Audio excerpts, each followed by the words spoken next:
মসজিদ সাত্তার আলী শেখ। বাড়ি কোথায়? আমার বাড়ি মাজিদা খালপাড়ায়। আজকে আপনি এখানে কি করলেন? আমরা বিনামূল্যে মানুষদের, গরিব মানুষদের বিতরণ করলাম চরমা। আচ্ছা, আপনাদের এনজিওটা আছে তো? হ্যাঁ। তার নাম কি? Majida welfare society. তো আপনারা যেটা করলেন, চর্মাগুলি করলেন ফিরতি লোককে, এটা কার সহযোগিতায়? ভিআরএক্স, এই মাজিদা ওয়েলফেয়ার সোসাইটির ভিআরএক্স সম্প্রদায় থেকে আমরা প্রদান করলাম চশমা। কার সঙ্গে টাকা নেওয়া হয়নি তো? না না, কারণ কার সঙ্গে কোনো টাকা নেওয়া হয়নি, এটা বিনামূল্যে। তো আপনার যে পয়সাগুলো পান কোথা থেকে? যে পয়সাগুলো আপনারা খরচ করলেন আজকে বা এর আগে যে খরচ করেছেন, এগুলো কোথা থেকে আছে পয়সাগুলো আপনার?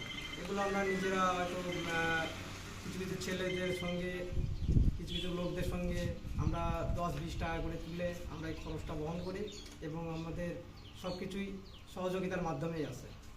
তো আপনারা এখন লোককে কি চাইছেন? মানে লোকে আপনাদেরকে হেল্প করুক, এরকম কিছু কি চাইছেন? হ্যাঁ, আমরা চাচ্ছি যে মানুষ আমাদের হেল্প করুক, আমাদের পাশে দাঁড়াক, আমরা মানুষদের আরও বেশি বেশি করে দিতে পারি, সেই উৎসাহটা আমাদেরও বাড়বে। একদম, থ্যাংক ইউ।